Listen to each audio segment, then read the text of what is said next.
Agafili, thank you so much for seeing us. Tailoma morenea vanoa, se vanoa o Tumaimano po ia matou. Ai wa o mai le so. Ona wa mai a fo I nga wengo ni tau sanga. Ia, o mai tau watu matou lava la le media. Na le matou sapo lava le information ia po FAAIloga watu. Matou mai sapo atu la asa le va. Mai sapo atu o tau nu le va. O fea la wai ai.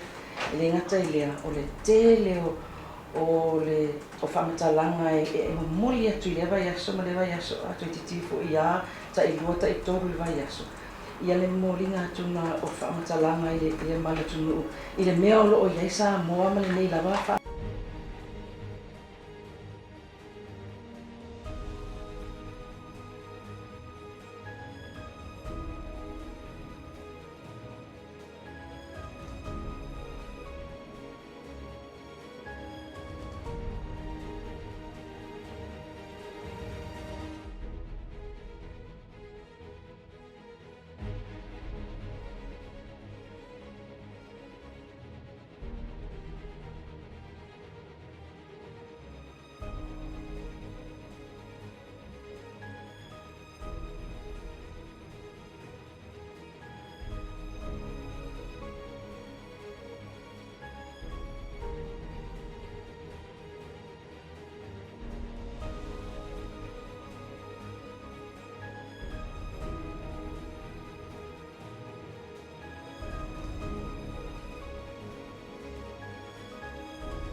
Lea ia ko le mamalu le atunuu, tupu mai e o loo ngā lue.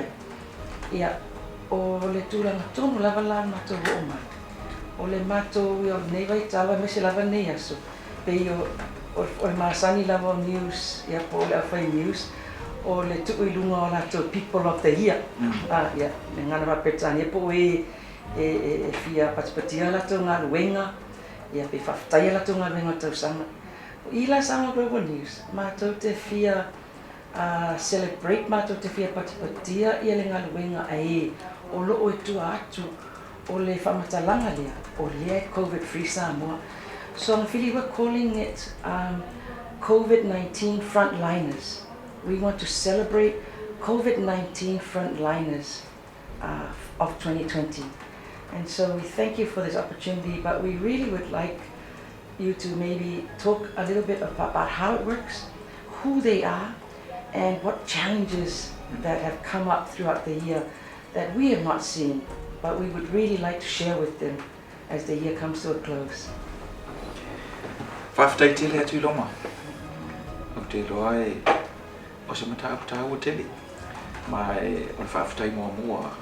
Whaftai atu Global News, Samoa Global News mo le awanua tāu o nei. Wai monia oi le fu I whaafonga mai msisi le mai le tunu e monia oi o teim whaapene I whaingo tau sanga e mana tu ai ia peto I te pai tua I se ngā ruenga sa whai ma mana tu ai la ia mapuna e ai lotu whaafitai le lotu whaafitai mo mua la te mana oi e whaailoga Tuiloma o lotu whaafitai I le tua wai o nei mau tāpenanga umama ia e mai tau mai le o se fururua le ia masina. Umanta to FAAILOGA I ma ti ngā sa ia I tua atu I whaingatala Michelle. Ai a maka ia ia muali. Ia tau ni whainga le nei o na o tātou wharongoa kui I whale tonu o le COVID-19. O le whawhatai mua la, o le whawhatai le tua. Wai, o ia mafua o mai. Nei me umasa whai ia wai, o kako whaiva e a foi e fai I wasa. Ia ma sa tātou ngai o inga e le taulia pe a fai ele ia I le tua e le nei tausanga atua. O whaftai nā malvi inga e ave I le tua Tuiloma. E lo ulea tūlanga Leo-Taitaifono I mo le taimine nei o Faalavelave. O ke mofo pea mo o whaftai I le tua. Ona o ke le o ngai ngā ruenga sa whai. A o mea uma sa he was always in control. God was always in control. Behind the scenes, before us, behind us, besides us, he was always in control. Ai. Ole ke lea nga.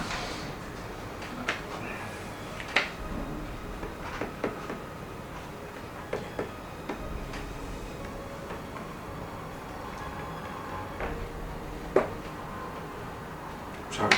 It's okay. Take your time. Take your time.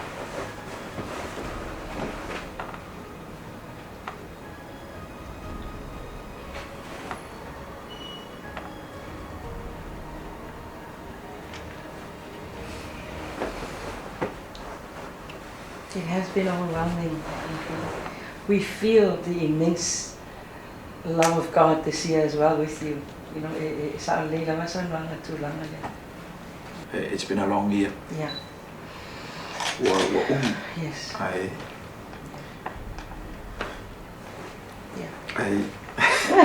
I knew I was going to get emotional. Yeah, for I go for your club fam tala ngai tu Tuiloma.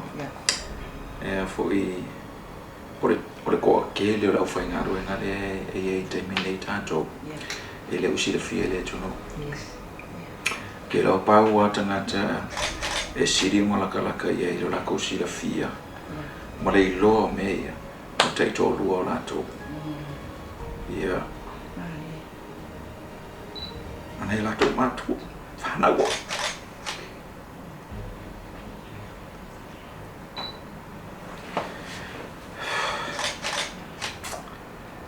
Pe ana whainga tāo I le laka karangoa Tuiloma. Yeah.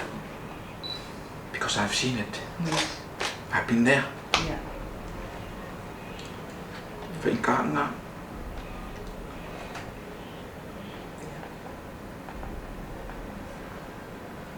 It's te o sa mai ya. It's okay.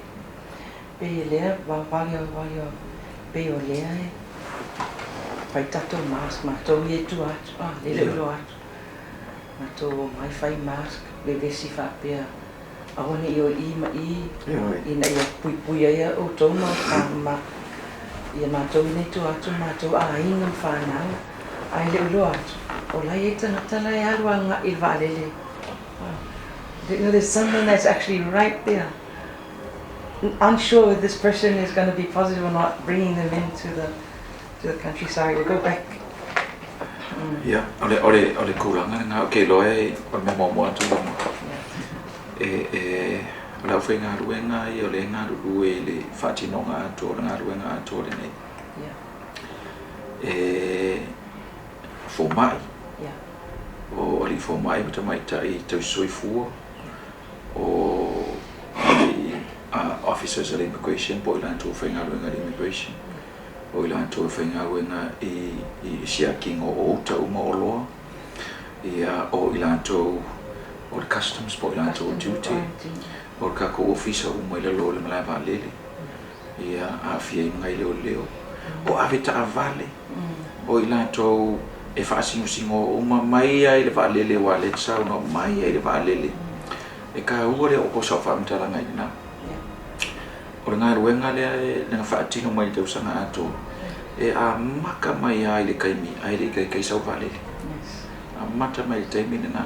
Le sa e ke le o kako travel advisories. Sa ave fafo. Manko ka kaule tono mua Tuiloma. O ka kaule tono mua na whasa ia o ngā mai kanga ka mai fafo. Le ana mai ia tātou tangata tue whaafoi mai India. A ka ko ke e koe awe oi whiti. E inga ua a lave vea tunu o ia. A eser ka ua koe kepa I tua. Awa e nga maa lose al tele o tāla vo I lele. Pola mo ka ko ke e tap tangata. A maka mai na kai mine ngā. O ke mga alau kalango aku I tangata nge whakamo e ngā ruenga. Fo I tua atu me e tau te iloa. Mama ua male au sai e kere ngā piko aku I luma I le. E le kai me whai atu e le tala.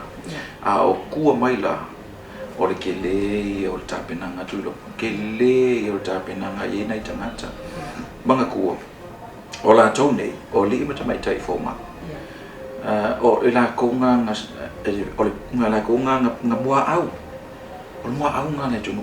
Piko I luma I te miunga. Ia fo I ele ngaka le ala utau no nei Faalavelave. no vale e o to se la tanga te mai ai ia o ngasauro le kiu o le kangaka mo pepi mai ai o ila to ia tu bito lu masia ki uma na to pepa ia mai mala to ia o limita bai ta eu soi fo malo loi não tá na soi fo malo loi e fu ala ia ko kongo i le mele e fa pe lima ia me tu tanga fa ko a o mai le si lai ngale so e siaki pepa o mai siaki le siaki po o ye se kulanga o se fiva me va pena o mai lo i luma i e mama o ka vale ele a fo i le lakalaka awa so mai o mai ia ku aku le me o fo fiva e tu le talinga i o fo fiva e pipi i ko e ye contact ai ma dia la si ko fo ko singa o fam tala ele kai mi o le ye le ka o le dof o le donning po o le fainga o pipi nge o fa kai le tu mo le no wa mai fo nye po mo ke na lu e to no o le official ni o Faafusei na ma fu e o mo kwa o to no loko i ka penanga le ka pengai o se ka penanga o ke fa ko ya wi wa pelo fo i wo over ai kai mi e ka sa o nge ka ma fo ile le ka alo e po teni ta alo fo e de put on the church ia po champa fo ile ia po le ofunet po la sa nge ka mo ko ngi o ile ngo ga e paki mai kai me ka mo ko kom and you can imagine the joy mo le expectation I kamba po ke nge sa ngi changing room le la o fa fo yo fear ele na ka fear la represent le ko I fear it probably the first time of a debut oiles nela alfu ka mo ilunga yo e se la ko ngol mede wa ese na fa ele poku le suye kama ma ia wa ese dolor na vale e suye le la don le PPE ia mo po le of kala lo le le si la ko ile to no of kala lo le la sa ngi yo e se le me e alu kongolo ma fo fa nga ruenga le la fa menga nga wa ke la ko ke alu kongo e suero of kongo mo o suero of kala lo le se o walu I kongo le feeling la ya o le feeling e se e ke fa lo mo aku e ke ma fo fa nga ka silinga e lo fa ye alo winga o lo ko lua la fa nga o matu ele kai mi le affair of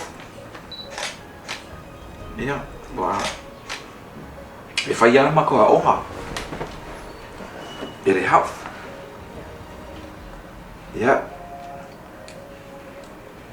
mangai kenge uma mangai forma ya ma ko voi la oi e ka fa ko ar kingo sa o I lungo le u ka u la roi vai ka fa ko ya o nga fa lo le o na ku ko mu yo e fai mo ma ko ka kalo e fai le ka kalo ton fa pena uma fo I ngai kama mai ke informa ai ke ni to soi fu mai kama to soi fu o leo e fai ele nga ka fai ka kalo I kai mi le la ka ape ko ai wa ku ro ko mu le la ka pena su fai ro ko fai vo lista ta ya o ma sui ro le o le sui nga na sui e ma ko ga meticulous me very careful e ma ko fai fa ko anga le ngai nga ro nga mangola oi le por ko fai kula ai ka mu fa le wa fai ka pe hanga ngai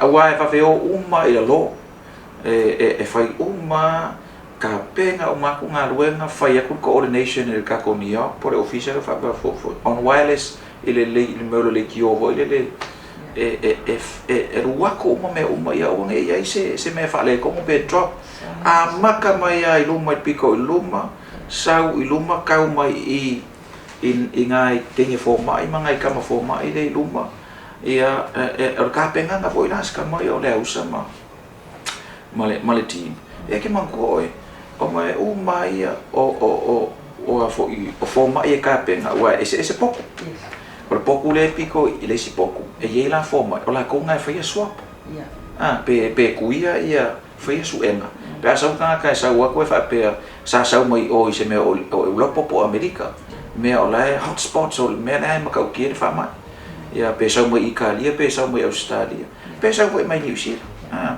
e o mai loa nga o mai e ku temperature o ka maurunga se elo des pouco le ngai forma e se foi nga ka pe nga Tuiloma e se foi nga ka a forma ngai masaro pe foko o ngai forma masaro a ma ku fa nga o ka ngai la o ai e so na pe ko ka lima ka usa ngo ka meki pe ka ka yo mo ka usa ngo ka meki si forma o atu ai nga lai yo ia ka ke ngofo ko foi mai la fa mtala ngai ko me le tona ia me o mga fai ko solo le irungo me ole o fu kala lo ngai po ole ia ngof ia a makalola ia o nga fai mask ia a makalola le nga koso ma wa ese nga fai uma protection ni e ko ya lo shakinga ko fai shakinga wa ko shaki uma me le expose ba ngoro kingo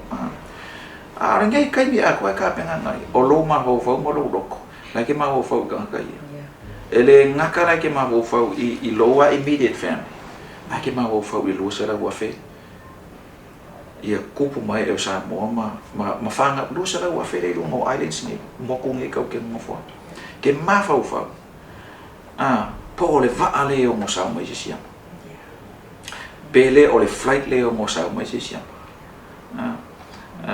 any any mistake that is made I ka pena nga umangi I compromise a koa le tumu wako o ke ngofo la o ma fo I le kele o ka pena nga pe mo fo ko ro fai ku la le wa o so uma Tuiloma ai ke mai ka mai e o nge ia te se male flight mo mai fiki o se furu fiku ai flights e mai e ka ngaka se furu fiku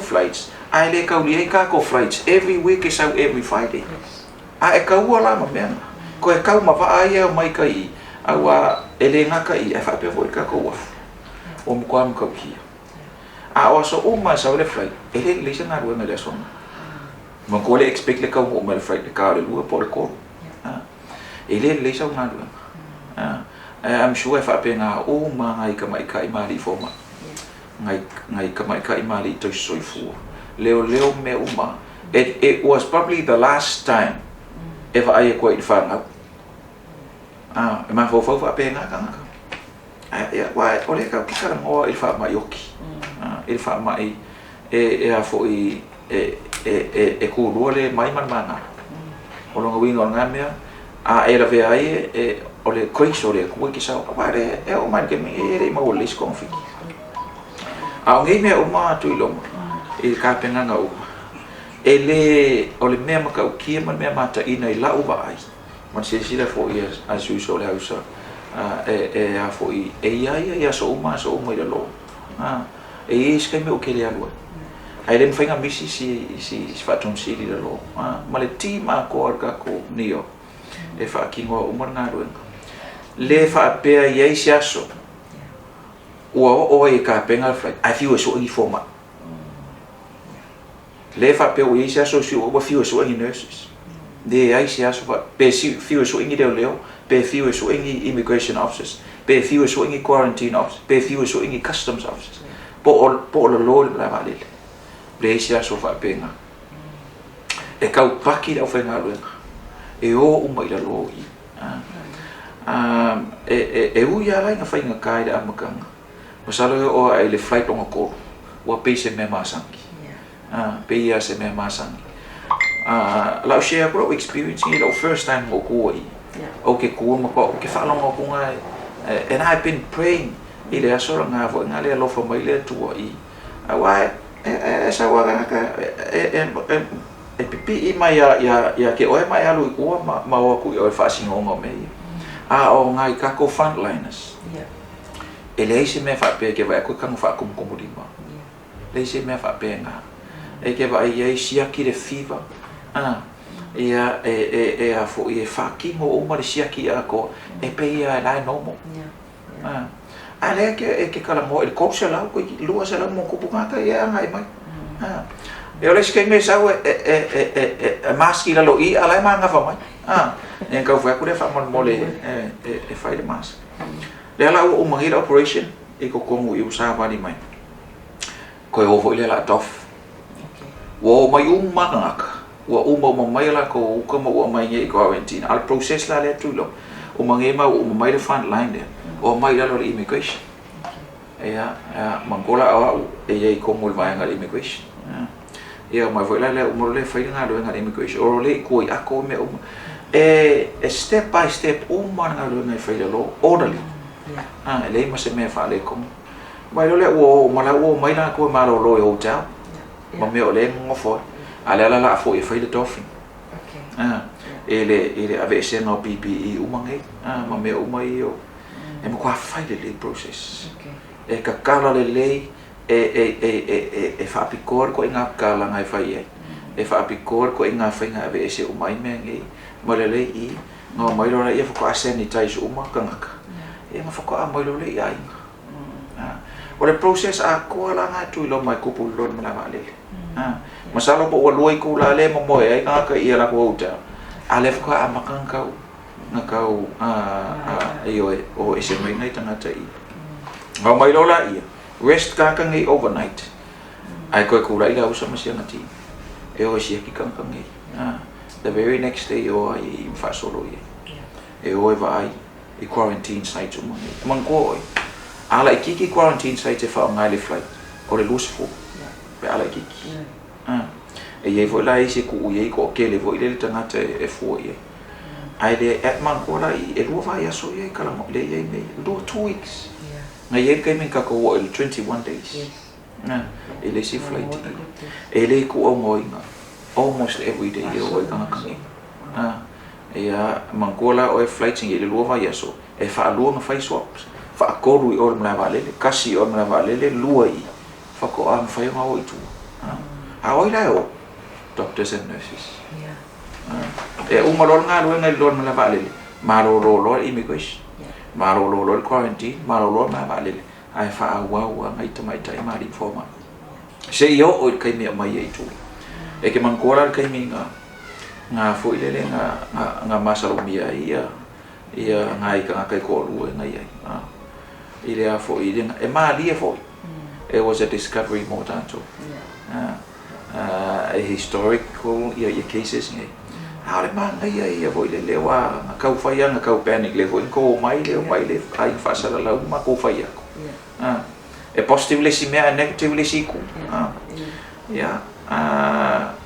ai a fo ir ka oi ole fa nga so longa den fa nga so lo e a fo ir ka ko health ma siri Faatonu siri ko ave o me lo new siri ko testimony ai uma e ngala fa pe ka ko o ka ko i o mo ele identifying o me ai kere fo me fa pe nga isi to know isi cases le ka o historical cases o vai le si ama o fa so ro na pe ai le si vai na ta wo si le ke sa no ai Tuiloma ole build up pinga I ko komo you know o emotions I komo kangaka mangko e kusare le ya feelings o au ma lo feel na foi malako nge we have children they have children we have parents they have parents e ko kusare le ya and that feeling e ke fa mo I komo I ele ai se kai mi kasi o ke fa mo I se komo le se kai me kasi ke fa mo ko el komo I ala tone como il fucking ngomor nga wenga and I'm sure ye la kula ngoma and I don't speak on their behalf I am sure ye la kula ngoma fa matu man ko uma mai ko ma la ko fa nga ma la ko lu ya al service for ya e kar ko ru va vea po le ala par kai me mo mia ye man ko a ko voi la quarantine sites e foi la fa fica out e voi la fa fica o rio nga ka nge mai Ia, o isi fo ila mea, o ngai motua tausi e mai. Yeah, and that is one of the risks nga identify kongi. Wo mai ngai, ele mai nga mai nga la tu whana. Yeah, wa avea ngai fo mai mwhana. Ngai tau soi fo mwhana. O se mea mau alunga nga, o lo I tau toilo. The challenges o le ngā rue ngā nei. Mea mua. I don't think I esesi nga mawhai o ngā umal po sau moe. Pe moe vo inele moe as a sleep like a baby, as they say. For my experience, for a very, very long time, for o ke leo disturb o la moe I ke leo po. Wai ola whaasoro a kore waris. Ale kangi ke le fongi e ola le waris.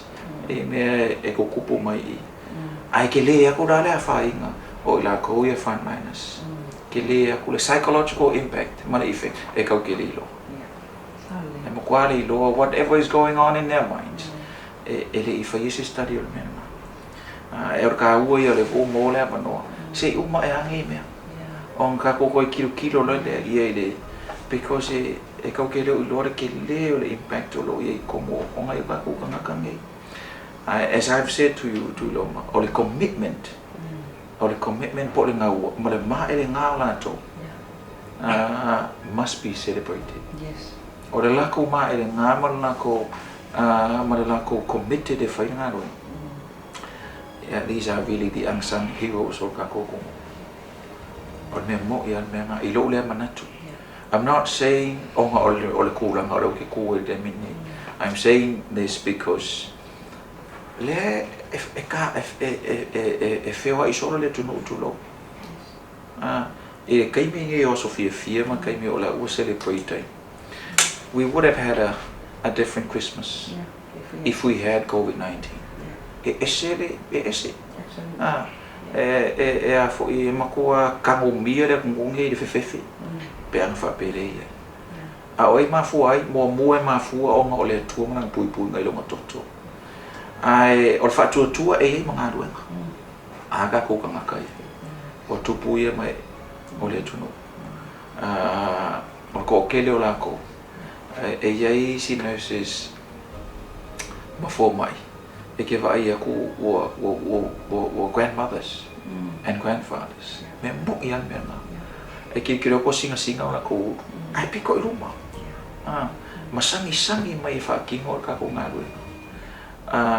O le celebration ngai ka mai kako I lo le manatu e kam pakpakia la ko ngā ruenga e o ko kere fo la to tele mai te wo la to suafa ia ai o ila konga e o la ko ngā ruenga le o la infa pe nei le tuno o la ko ngā ruenga nga marka ku tua I le ku nga ke le ku la fo inga ka ko awal me mo ya Tuiloma le la fa ya tu me ngi o ma lo si le mai le ku le nga le fa long kinga I la to ni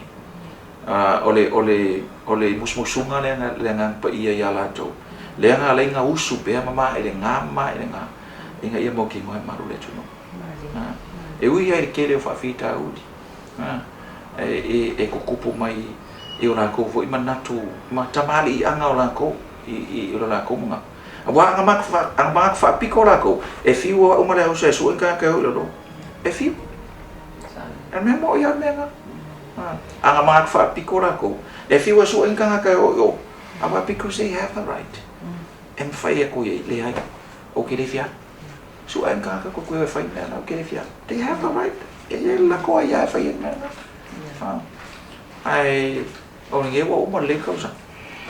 This is the last day de kakalamoa. E wo si le kumo lo ka wa. Wo si le kumo ka ku fare o lo me. O ka sa nge ka le sa mai ta vale ke lo ka vale no le wa. Ala sa fa fonga I le ku Europa ko ma America Australia le ko ka lo ka.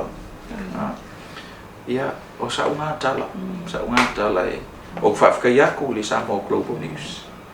Awai e fa peasis aia o se me fu ile ala I ka e ao e a fo I se me fu ale me a u te rofo o ka kalo ma ku o ka ngi Marka kalo la aufaigaluega ma taʻitoʻolua ma le kakalo ako le tunu le lenga mo le malo se aufaigaluega. I am absolutely sure about that, and that's a fact. Le ko ke le tunu ma le aufaigaluega le atua ia faife au ai mai se ai makuo gakange ma la ko kai koru because o le fellowship ora ka wo yo nga me e ke foi a kul fale sa fenga ai mo mai so kali ala ke no la ngai fenga lu ngai lo e se ala falo. I want to zoom in on that one. On se foi falo no atu ta wala le pe ngalo ya tatu o le mai ia ngaluenga le fai me valele le mai ngaluenga le asia tuai aso uma pa ta quarantine awone ia la talata ses ona o le tau te fai tete ai o lea ia nga ia li im Leo-Taitaifono ma ia tausi ma ia nurses and doctors ona toi foi mai la ia toi fai le ngaluenga pe alea to what's the word that we use? You use the word tough, which is something that we're going to go and research now. And that's become a word that we've all learned from reading about the whainganeo o neimeo o lava ma PPE lava la leo pe wa tau mai lava ni se leo tatou masani ai ele se mena masani on tatou taua ona o mai lo la ia o le aufaigaluega toe foʻi aiga pe o se mea lana e le o te masalo e lo toʻatele le malatunu o loo mafofau i ai o toe foʻi aiga po le ase ia e whapena foʻi ia tau foʻi aiga la foi tu nei tu lo e pera o mai oi fa foi o fa mo le o ke o mai i mero i ka mai ke min mafofau ma foi ale o tatou o lana e frontline ale o e toe foʻi mai i ai e iai tagata faapena o loo first experience inga ua walu i lalo. I was driving back home o sauka avale fo ma fo pe fa fenga fa ni o la ki fanga ia kasi foi fale mo foi ia o male ma show ai na ma kamaki ia o so la ia o ma fo ku e nge ko nga me fa pengi because you never know baby pi mai se me a foi ma ko fo o mengi avele menga linga fai o fu tala lo ngai Tuiloma ko la nga ya ru sabiti baby pi se lo baby pi se vai me o lo mo uru pos me va penga ia o fai kanga o ma fo faura ngai ko foi ku e ngo ura ku le o walu ku le e ku lo ko fa fo ma mai le tuno e ku le si shao fai e ko mai o se vai ko mai mo o fusa of ia o fai ko le ko o ke ari o fai karia o ma ka o fu ma se vai la me va pena ia ho mo fu le fa fo ila o fo garage about 2-3 hours ia o la wa experience in America o ma ia 24 hours later o ma fo ia ile ku e so so ngi mai ka fa because you never know fa penga uma experience o la ko mi penga uma experience o la ko ngi ko fo i tu ke lo foi o ku ngi sia bala o me lo ko o ki sa ngi ko mai e fa penga la experience o isi mi se o ke o mai ngi i pisia ka mai and they have a right to say that ngai mai se ngai kinga e ala o kinga le usau i al kinga le fa mo i fa susu ka ki le pepe or mo kwa ia por kingala ia o ia le fainga ruenga paule o kupe maua le ai fa le ton wi okay ai e over male is a flight e kasi Tuiloma e over male se lau kangaka e o lu mo le ngale sau o sau e o mai e sau e o mai ka ko afta vale e pipi e foi afta vale io ile fucking onga akole por ka ko ngalo ele ngatare na e fio foi sa upui kai i ngole waf man ko foi ele sa wa olo ia onga i ka ko ngaka fo i ole o ilunga mai le va al pailate o foi ko men e ho i kai o ka ko quarantine point like kai o nga ko la i o ngai kama po se kama e o ngai kama bo ngai kama mai la e feo soi i lunga mai ai e fe pe e Nga pipi ia le va ai au ka fa ka ko tak po le ba. Feo so lo po ma.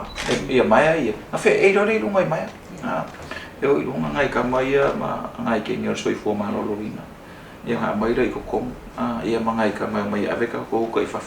Mato va ai ato le mea na e feo sofi lava lai fai pipi. E feo sofi la pipi. Ia ai o ai ka mai bingis skip of ai on the side. That looks like ropes. Ia wa ma mai me ia la ngai me. Pa wa la wa e ke mangola o. Masalo pe ka e por se furu mika le ma wa lunga le mele lo ko e ka. Al monga me la so I. La so I lunga ia ngai tangata. O siakila na feo fi. Lea la na ui mai lava I au positive ma o anga I tuila. Ai le ia se afia ma tato. Ma process la na. Ma kola or kako requirement ai o kako. E sanga e sau ngai. E positive so test. O kanga ka uma ia nga ui mai ngai. E mai lo me va ia ku mangola me la in filosofia ngai ka mai o so fu malo no. E mai ia la ko documentation ngai. Medical check. Malako negative COVID test. That's the only way ka ngai sau va. Le voila le va ka lo ngia le nga sau o le health kuila test positive sau do ngia. E ala ko fa fo ifikiri nga fa sa ha mai 2 weeks ago. But orenga Tuiloma e o voila e fa fo nga mai la to. Va yo e o mai le so man ko fo pe o le nga fa ko mantal. E o man fa nga lo nga ila. Ko mai ko fa nga lo nga fa mai. Yes. Lesi la nafsi tahu ala vale fia vatu fa mola fi. This whole year long. Le la ia se fu fitu tato va tau mai. Quarantine ta lova yaso tasina tolu va yaso. Aso uma le o ia se singali in to tai po mai. Ai le ta te na fasi la fia uma. E le fa ngo fia vo ina luenga under normal circumstances it tato fa mai. O le asa fianga ina le tu na o le lai whainga luenga lea, add it to it. Ai le whapeo whaopopoa tato li imta me tai fōma, ki le tau sang. O le ke leenga e le oha o se fōma. O le ke leenga o se whaafitai atoa tato. Mō ngai ali imta mai tai fōma imta sui fū. A wai peia o ngā whai koe mo I le lea lau sao nanga Tuiloma. E le o kawhia mai le avi o. Le o kawhia operation. Normal operational whanama. A normal operational lele, normal operational quarantine, customs, male immigration, male leo. Ale fai maka ko flight here. Ko e alu mana sisi ngai quarantine. Ia e pe ia ma fai ako. O isi tulanga kai pe nga maka ile mission. Ia ma fa singo mai. Wale o la ko la ko ai. Nga uma o aku mangkola nga kayo e sia ki saita Tuiloma. E o mga mai lo ko e fa mo fo isia. E ko kongo o isi vai nga waku whapito. Ia, e ka ilua vai aso ele vai le si le ilongai. Si longai hoi kua ka ngaka ma se feo. Whako ako e oe vai o lanto ai. Ai mankua. Ele wape o mai maro lo I. E uma e koe wi assign uma e whakingo uma ngā ruenga e whatino I tono. Wai sa oe. Usual operations. Ele o ave se fo mai e o. Koe ave se fo mai ele. E oi service e te whan mai mito tua ma kura ngā uma. Al ne vai tau sang, mai tau ina ele ngato whainumera māsangi. Ai pio whātukula ia whai aia, ta ua e la wanga ia whenga ruenga mai I le space o tato domestic violence, whateta inga na sitia, ia na whainumera. O tato Faalavelave Faafuasei ere whapia na tua ai. Na iei Faalavelave Faafuasei māsangi la whai alea, I le tau sanga, e o mea lana ngafa ma le awhenga ruenga. Agafili, you used the word, unsung heroes. And that's really why we're here.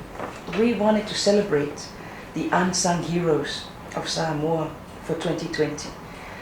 I le anganga fo ia lea o e sa e luma le mau te whaingoina o le COVID frontliners. E sa iai I le taunga whainga e puipui ia Samoa. Mai nei faamai lewa. Whaftai le li wa uma tau sanga e ma whai on tato whape atu. E le o iai whaama I tono Samoa. Ai, o lea la I lau whamatalanga. Pe watangia mai ai e le ngata tato frontliners. A o isi unsung heroes tā ua lava. O taito o lua, o mātua, o a inga, ia ma whanau. A e o lea lai fia na tatou whanau ia lai alo mam ngaluenga toi fo i mai alo te ngaluenga toi fo i mai o lea ngalo ia tatou le whanau a tatou frontliners lea moe le po lai alo mam siaki le au quarantine lai alo te ave Savali ai au quarantine ma toi fo i mai e se la se la ngona o mai i le netu la fa pea ele ngata o tatou frontliners, but their families as well. O le tāua ia Tuiloma, te mantua fo. A malosi lea ora whaingaruenga. O nei o rātou ai. Because they are the most immediate, the closest relatives. I kai mi whapengi. O ka ko umai, after everything, you go back home. You expect a good meal, I mean a fellowship makamiki. Ia e mai kau mai la tau sanga atua nei o la tau nei e sea manatua e la tau o lo whai o tapua o ai mo ngai o la kou matua mo ngai o la tau whanau o la tau taitolua mo ngai o la kou ai a wai fo i ai kua e whea ngai ma la tau. If you are in the country and you stay away, you don't see your children for 2 weeks. Ale ake komore oka. Aisea nanga loka mai oi. Au ke le oi loa fo i Tuiloma. Ai longa o mwhai sisi o ambisera nei whanga right. I'm sure some of them, Iakako frontliners, have probably shared with their children about the unprecedented impacts of faamai and the likelihood e o ye Faalavelave. I don't like killing your frontline so share me malako ai. Wa fa ya kung ekam kiki. Ya olela aluma mi on melia. I don't know bo koi for mai. I get what I can be away for many months or many weeks. I won't be able to see you, Shaukama. I don't think so. But inside them, or Faalavelave Faapele widi. Iko komo mafo fa uma tone. Lo lako mafo fa lumanga. Lo lako mafo fa mankovo. O isi ka kaya mo ave fa ma ia tunu te tele. Ola konge. Yeah, sadly. Ola konge frontliners. Na mo ma de diu e fa ma. La foi piko ilum. Ia fa pera le o kilo la tone I neolo ko pui fa. E nga personalized lo le la ko yo la ko manga o. Mo la ko ma fa fa mai ko. What if? Ai ko pu se me. Ia ora o ngai nga o le fa nga ia ora mara ko pu ka making ai foka kai se fu ka usanga kai lima kai yomo o lele afa o ma ka mai ko ora wa ni me fa penga wa ma fa ma o manga. It's all natural to Tuiloma, as you and I both know, because we are human beings and we think about the future for our children. Wa ka penga uma mengi e ka penga mo ka mai na foi no mai fa nga ka penga mo ka mai mai ka ko ai ka o ia melia e o koe se whawhitai mō lato. E le ngaka makuru whawhitai I tai o le malo. E ri palmia ma ka peneta. Awa e wakuru whaukuanga. A o lato e whai ele. O le whawhikai mō muanga. O le mawhai o na tuo mai I sa mako kua laro. O le mawhai o na whausia I le upwasa mo. Fo na fausia sa mako kua lano. Awa pule aka ika ai afa ya ko ele ai e ka kala fa soro ako mala va le kala. Pule ala to. Na ma fa tua ma to.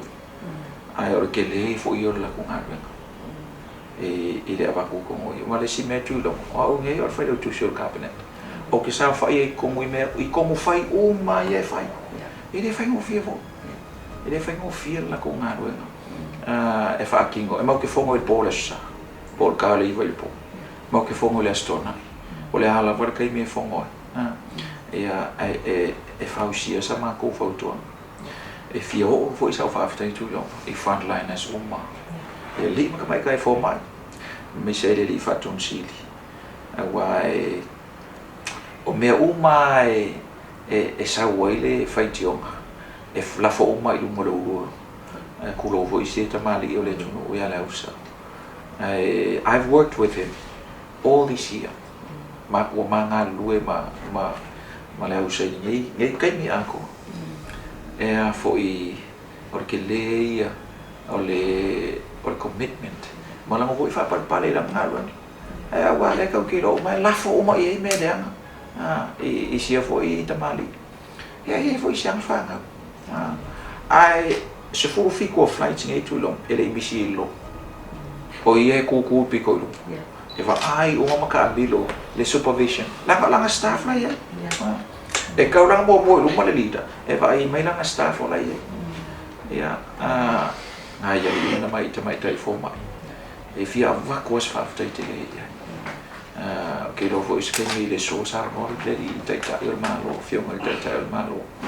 Ia ai e fo i FAAILOGA sa ua utala i le mātou o senga o ke le ios whawhatai mō rātou li imika mai kai fōma o le whawhatai fo i wale ua ka ua ke le whawhatai mō rātou lo taitolu ua whawhakai aku i taitolu o rātou whawhakai aku i rātou whanau malako mātua i lo lako onsa wa mawhai anga musu ka malo sa uka ma i whine e whainga roa mawhai anga musu pe mwhai fo anga musu le whine e release mai lon to lua sa wa Africa vale pe alu lo el customs pe alu lo immigration pe alu leo pe alu kiria va ala kai la Steve Doring na Tuiloma pe alu kiria va ala kai kasinga ga ka fia o kwes faftai fia o kwes faftai ia la ko ngi leo kiria la to va am container me fa penga mai la ko fe pe e mai o lunga ngai ali mai tai ia o kaskere ke mankovo lo vai aso quarantine ai ai kamanga Savali lo vai aso ako quarantine o ke kia los fulu la to quarantine i tato fai te lava le i fai te nga luenga nei fai va vea kar ko kar fa ko manki dia va ai va vea ko nga fa penga io e se tau na tu le tato anga ia mai tu le to sanga ia materia fai ngata for you know we calling it unprecedented challenges of the year. Ai ana whaapea ni tā whia tātou wa. Rea mai imported goods. O lona winga ese fo ila langi le tau te nofo ai nei. I nei aso whiawhianga lona winga wa ration a tātou tanga suka, tanga leisa a se manu e o se tūlanga whaapea nā. Pe ana whaapea nei la e le mawhaina tu e se wa. E le ngaka i le ngā, ka ua ia Tuiloma. A wahala ngin ka viri ka ko tamau ai. Le anga i le i ka hawhia masene. Ele i tau whia ka ko loa sau i wā. Ele i ka whia ka ko loa sau ka ko flights. Ne sau i. O ka penganga uma ngā Tuiloma. E iai la lole health. E iai la lole immigration. E iai uma ka ko services al malo. E iai ka ingai ka makiria wā. Ia masi tamale ia so alo. Le pule o spa. Ia maskenge o matawheo o valisa. Mana li kom sina leo. O la konga ele misi tai o. Ele misi lon malawale. Anga ka ofinge menga o ka usu en ka ko pensingi o la ipsua o le ka ko moli ia po ka ka e misa pe o mesa ka ko vai ka o misa i meo o accessories for o groceries ka o misa uang e ka ko o le ngi ia fatino o manga ko nga wena me fa pena os fa ftai te le nga Tuiloma os fa fai ke le nga e mai alo ma fo fa e a foi pea mo fa kula utala mo Tuiloma. Ade kai me tau na ilo jersey. Malau ma me vo ile le ofu ka wi ke alo ke ka alo fa fo po la lava ka alo nga fa ba malo. You have all the excitement and the crowd outside is cheering for you. Le lo longa se me le noise e fa fo yo. Ile kai mi le ka mo e ko fa fo le. When you don le PPE Makulo mask, you have a different feeling. So different. And no one cheering. No one cheering. No one can see it. No one can see it. No one is cheering. And we have to be very careful as a nation that instead of not cheering, we're actually throwing a lot of stones and a lot of fake gear. You know, it's a tau lava na fai tete. Wai e sawe le lava. Le tui le jersey. ia o tama mo e mele au tau mo mai luma kapten na ngai rola i o ia le uma fatonton fa ia o nga watu lo tau na malai ta alo tumu le stadium patipatia ai pe le ngala le ia tato frontline le ta o le tawni fai le PPE atoa ai uma tonga le ngata le ai o se patipati ele ai o se lo sila fia mai loa o oile na e tono le nei outfit o lo fai kava mai lava o le taula ia ai e ngalo ia tatou na ave faftai o ita e ritulanga tono lava na wa mato o mai ni ne ia mau se famatalanga ma ina i mafai ona o atu ia se faftai le o mau ai ele ngata tatou unsung heroes ia ai e se to tele mai ma ue ano fena lisi uma mai pe ano fena lisi uma lava ia i ngota itasi se i ave lunga nei me ta o people of the year e mafai e ona va ai atu le tamatiti e ana le tama au tadi le fena va atu le lo matua e ana la tamatende le fo mai e nurse ola fa na le ale na ia i o ila ia pe to na menga renga balingi roi mata Tuiloma il Faafuasei voi ma si na mele tuno e menga renga no balingi roi mata dan I feng ofi it as I've said to you from the beginning or kakalwang every time we get with lava le mene e kira ngonga kurangan le mamafa ya joy you got no one Dede vai aku sesi e kio e you know no one cheering you up. Kai pe ole mo e kongo stadium. A score kama pe kongi polo kongo mama. Everyone stands up on their feet. Clap philosophy o iro e se fenga ka. E le fenga fi. Le koe fo e mai lo ai nga mai sa e moi lo moenga. Ya normal job.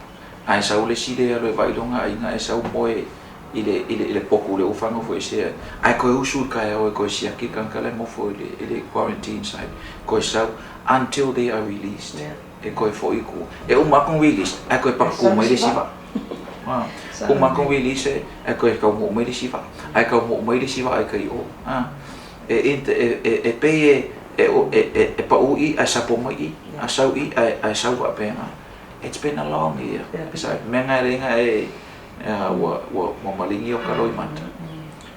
Ongai, I only wish the country could see this.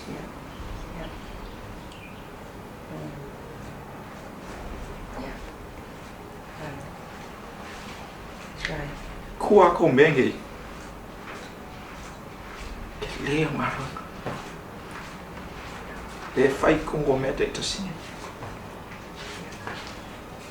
Afkai ele tu mo ule. E mga iyo sa mako kam foi atu. Wa ngale lang orang foi dia tu. Mereka okeleo. Ai don't have ngofi. Pe ngale lang orang dia tu. Mako foi oi. Il fa mo fonga ia fa samo. O ka ko makuara. O dia tu no. As a country, they are our mothers and our fathers, and all our children. Our immediate families, and we say Frontline has and everyone. That's why we are here as public servants. Our family, our parents, our children, mafu anga fo nga lai onga ma e nga la fo nga inga e fa kingo kiuki because of our penolato public servants we are in thankless jobs, to put it that way. And we've gotten used to it, Tuiloma. We've gotten used to it. You are here as a public servant. You serve the public because they are your parents. Wow. O whanga ore tunu. O whanga ore mako. O mātua ore tunu, o mako ore o mako. Ia, o le nganga le ngā wha public servant.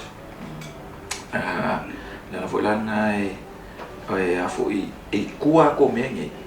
E le la I kikiri ma ko ngā loenga wha CEO. O le ave mo le wha marosi au. E wha marosi au, wha marosi au, wha marosi au, wha pēr fo isi kama o le ausa. Ma le au whai ngā loenga CEO so malo. Le li kom Sina ma kai le customs. O le wha au ma le ave I vai e so uma, vai e so uma, vai e so uma. And that's why we do prayer meetings, we do fasting. Every week I komo o le kelo mtanga loenga malo. Awai, that's our only hope. O le spiritual empowerment. E mawhai o ngā maa ele ngāna, ka awa o se upo whapai. Ka e au e aru dalo, bide se si fi aru dalo. Ele lava wa umatangata. And we all have emotions. E whaking o e kupu pe whapenga. Ai o le nganga leo ke whai a koe ia uia. I le ke leo le sau a wholau po o whai tionga o le lau mai. Ala sa mako ka lau whai leta. Pa wala mako ka la. O le hal malo si wa mai e le atua. O le atua. O le atua whaftahi Agafili. Sa leila wala sa nwana, it's been a long year. A mata mai lau e Januari. Me se lau e tātou Samoa. In terms of celebration, it's not if you're celebrating all the family. O Samoa na mua lava whai ia tūlanga ia pora restrictions. Po le tau fia o le whai malanga mai e tangata is. E le whai tatou lisi whai e la matanga lava nenga umai e la amata whasai atunu. Whasai atunu, alai tanga isi atunu. Ia luai, vai asa uma. Ia tauti awatua le lisi e whasa lau runga le media. O whea tunu u lewa, o tāwhia ni, sa wa e lava pe. Pe o mena le toi tō maa natu atu ai tua la matanga o le ninga noenga. Mantua lava taimi tāo whelo Amerika. Ia, lo neta ngata wa laki la mai o Sheu Tamala te tira iei o.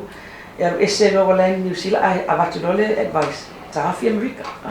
Te pe o tūranga ese umana na sauai ia le whaatūranga ina o tatou eso I rules ai mai se lava tūranga le pora restrictions e lava le langa whaale e se fia mita watu o na umalawa na ai whanonga tū wape na mai New Zealand. Yeah, you know, we don't get to celebrate often when they follow us in the trend, right? We're normally following them. And that's very good, Tuiloma. You mentioned that point, which is very worth mentioning. O ngai mangkofo ka ko kai pen mere mako fai ki o ina ka ko ina o close. This was in late January. E denga America ko fai mo ko fai no o mato ne. Ya o le sila me fai mai. Pore vale. Pore vale le sembe. A few days later I hit lo na ka ko out. Yeah, in New Zealand ma Australia. Ai ngakele le pe e anga I mai ia manto I le vave whai o mea nei au ke whai a koa Tuiloma anga le vave no masani le tonu uri mea nge e le whai ngofi e le whai ngofi ia kuranga le ia vaaila oe I le mere ukupunge I kai miringe this is this week yes mankua o kere o tonu e le whai I pre-departure test le whai Well, we want you to come. These are the things you get. You come fight. You need a medical clearance. You need a negative COVID test 72 hours, which is 3 days. Less than 72 hours. Well, levan ka ko fight. Okay, lela okay mali, lela okay kidong. Lela fight. This week only. This week only. You You hop on a plane, come to New Zealand. Any testing, pre-departure testing. Lela o fai. Lewo kiro ko e le nga ka go sto ko kiro. Ba wala tracker. O fai o. Nga mai le ni. And it's been working for some. Ale mele wa ngale kuku malo si ai le fai ngofi fo. Po agi mea.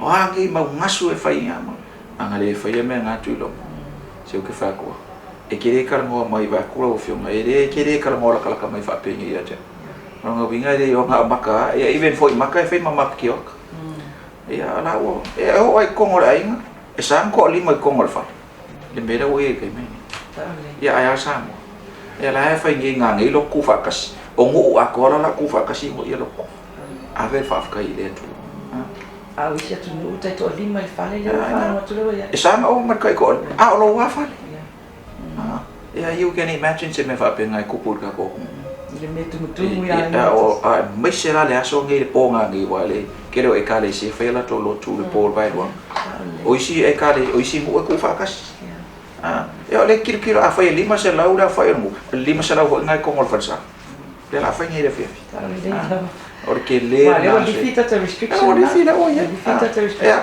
o no apa se le o difika ko ala ko lockdown o mo ke lo sa leila ang Filipe le nganga na o mai ai e sa mo global le fia fatala noa ele itu atu le ele file mule to te ia mo ni lava tele si lu tau ne tau sanga mo ni fo ina tele si tu langa na fenga tai tele ia tu pelao ate te ingota to flight ina cancel ai le cancel au pe postpone na so tasi winga to uma lava to se lau le to fai la to 72 hour testing ia mo ina vala na iru tau va pena ia ai le ava ma fai na tato anga ia tu le luase le 2021 il tau sana fo ia ile nei file mo ia ile wa lifi le restriction yo ne taua lea e mawhai lava ona tato atu whaatau uma o loa mai tato whale o loa le o iei se tā o whinga i e tato bensini i e tato o loa mai whafu